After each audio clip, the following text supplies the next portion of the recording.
So what's happening, guys? I thought it would be super useful if you could hear directly from one of the guys who's literally just finished my 12-week transformation program. So this is Dave. Dave, do you want to just quickly tell us a little bit about yourself? Afternoon, Dan. Yeah, sure. I'm Dave. I'm 53. For work, I co-own a medium-sized business. Really, we employ 70 odd people. I'm the operations director there, so very busy lifestyle, if you like. And added to that, I perhaps should have got that in the wrong order, but I'm married with a couple of kids. Yeah, we won't let her watch this then because she's the most important thing. Absolutely. So do you want to just quickly tell us then what it is that you were kind of struggling with, and why did you actually kind of reach out to Danny in the end? What wasn't kind of going on? Yeah, sure. So I don't really bother where it came from, Dan. I don't really bother with social media, but I look after work social media accounts, and I happened to be flicking through Facebook one day, and I came upon a guy called Danny Wilson who was doing that's you, yeah, doing a video, and this video was talking about people's relationships with food and the difference between appetite and hunger. And I think the question you asked was, do you confuse appetite with hunger? And I thought, that's me. So I watched the video, and I think 10 minutes later, I'd made contact with you. 15 minutes later, you'd come back to me, and that was the start of the whole process, really. So the reason was, I've always felt that I've had an odd relationship with food. I love it. There's no question about that. And I've always been what I consider to be a hungry guy. But it had become, over the years, I've had a growing, as I think happens to most people as they get to my age, early 50s, growing sense of my own mortality, and really the realization that at some point I was really going to need to do something about my weight. I'd reached 18 stone dead, which was I was alive, obviously, but 18 stone dead. And that was the heaviest that I'd ever been. I was not really comfortable being that sort of size. I wouldn't say it was the biggest priority in my life, my weight, but clearly maybe it should have been. In work, one of the things that I'd grown to kind of realize was that deal with lots of people in lots of types of businesses, and I'm always conscious, and this may be misplaced, but I'd always kind of had the thought, if somebody's dealing with somebody like me who's overweight, how can I expect this guy to control X, Y, or Z when he can't control his weight? So as I say, that might be misplaced, Dan, but it was one of the kind of thoughts that was floating around in my head. So yeah, when I saw that video, it just seemed to me to be the ideal opportunity, and it was a kind of now or never moment. If I don't do it now, I never will. So I dropped you a message on Facebook, and the rest, as they say, is history. The rest is history. So what have you, before kind of reaching out to me, for help, for kind of to sort this, what kind of things have you tried in the past to address it? Well, it's probably the case with a lot of people. I was sporty as a kid, and as I get older and work takes over, family takes over, and I stopped playing football. I still play golf. I'm a mad keen golfer, but once or twice a week doesn't, as I've learned over the years, doesn't cut the mustard in terms of doing enough exercise. So I had tried lots of things to lose weight. One of them, which I had some short-term success with, was what I have grown to call fad diets. So one of them was Slimming World, and I lost 3 stone on Slimming World 6 or 7 years ago, I think. The problem was, what you're not actually addressing is the problem. You may lose weight, but as soon as you start eating what you consider to be normally again, the weight just comes back on. And in my case, it actually went on a little bit more than it came off. I think when I started that, I was 17 stone, and I've wound up this time around being 18 stone. I also tried the Couch to 5K, but I've got to say, I've never had a great relationship with running anyway. Even when I was a kid and I was sporty, I loved the competitive element. love playing tennis, football, rugby, whatever. But the training side, the running around the field just to get your fitness, that was never something that I particularly enjoyed. But it was while I was doing the Couch to 5K last time round, probably about this time last year, I managed to do probably something to do with the weight I was carrying, but I managed to tear my meniscus in my right knee. So that wrote me off. So for quite some time. So what I was looking at as a result of that was something that basically didn't involve, that level, dare I say it, that level of exertion. Mm-hmm. That's a fair point. So going off what you've just said, how would you say that the things that you had tried in the past, how would you say they compare to the work that me and you did together to the program that I run? Okay, well, I think they were all faddy. They were all short-term fixes to what was clearly, I think, a longer-term problem. And I recognise that, I've seen a couple of your videos, Dan, and it's clear to me that that's a kind of dedication. And what I think I needed to solve, what I consider to be my problem, was something that was more of a lifestyle fix, as opposed to something that was just going to give me a short, sharp shock to, like a Slim and World diet might do. Yeah, you lose 3 stone and then 6 months later it's back on. So what I actually needed was assistance with adjusting my lifestyle. So some of that, for example, was education with food. I'm pretty sure kids in school now get educated on food. I was of the age that you didn't. You ate what you were given.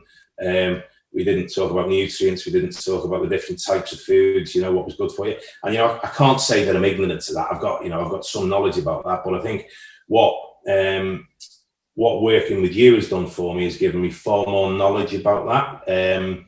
So, one of the things that you said to me was, early doors, you had me taking photos of me dinner and sending that to you. And you once said to me, that's all energy on that plate. So I've got more awareness about that sort of stuff now. So the education on food is a huge part of it. But I think the other part is which I think is most significant, is how I have come to incorporate the exercise into my life.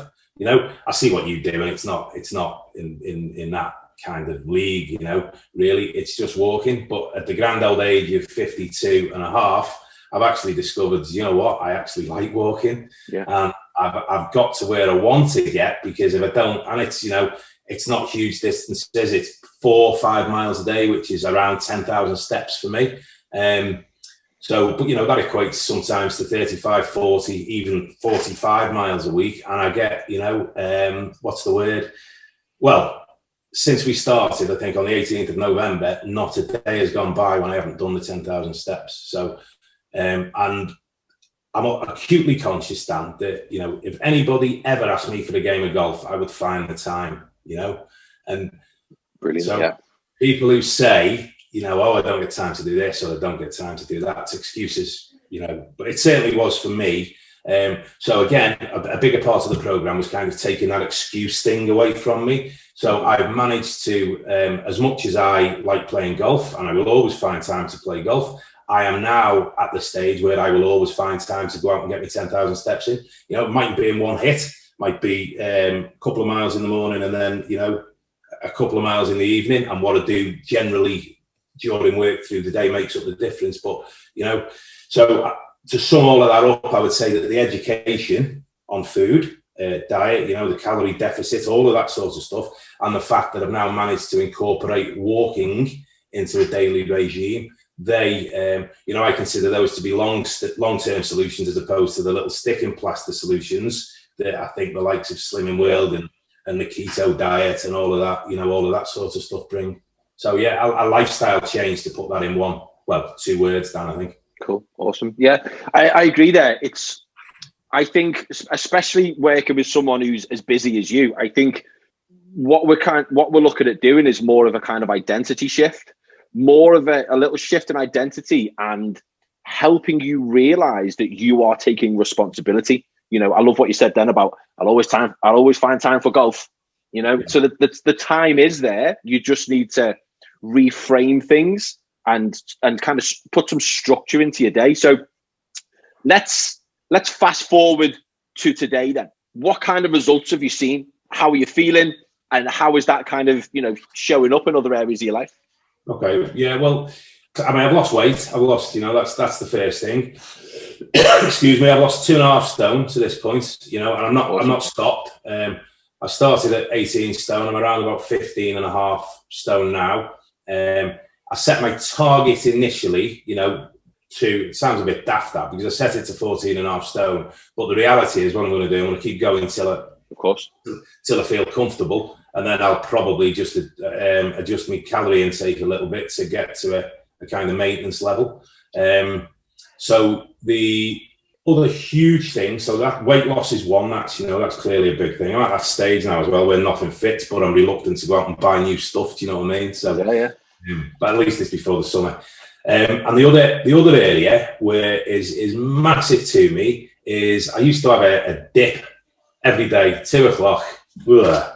I'd be sat at my desk and I just, I kind of lose the will to live at work through tiredness. Don't sleep loads, and I know, I really, I perhaps should look at doing something about my sleep. But just the food that I'm eating, which again you've coached me towards, just the food that I'm eating has had a massive impact on my energy levels. So I don't suffer from that 2:00 kind of dip anymore. I get tired now before I go to bed.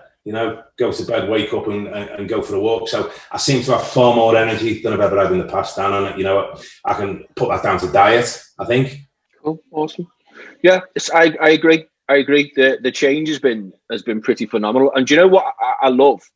I love the fact that we finished working together, a good few weeks ago, but you're still implementing the protocols. You're still implementing the routines and the habits that we kind of discussed over the course of the program, which is where I think this differs, from a lot of programs, because it gives you the tools that you can just continue and you can just carry on and you can adjust and continue to kind of get to where you want to be. Absolutely. On your own, which I think is really, really, really cool. Well, I never considered it, Dan, to be a diet. Do you know what I mean? It was about education, but it was about learning how to make those adjustments into my daily life. Another example that's just come to mind, you probably have this. There are people that phone me and I look at my phone and think, right, there's half an hour gone if I answer that. So I need to phone them when I'm in the car on the way home. What I do now is I carry my little earbuds and I'll go and walk around the car park for half an hour while I'm taking the call.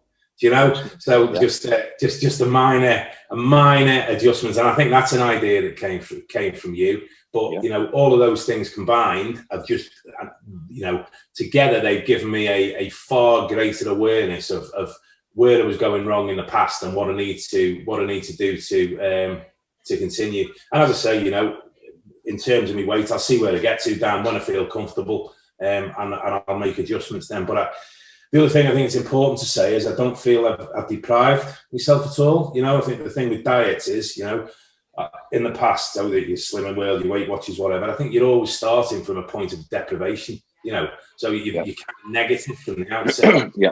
Can't have this and I can't have that. And, you never once said to me, no, you can't. I mean, I said to you early doors, didn't I? Bread's the enemy, isn't it? And you said to me, no, not necessarily.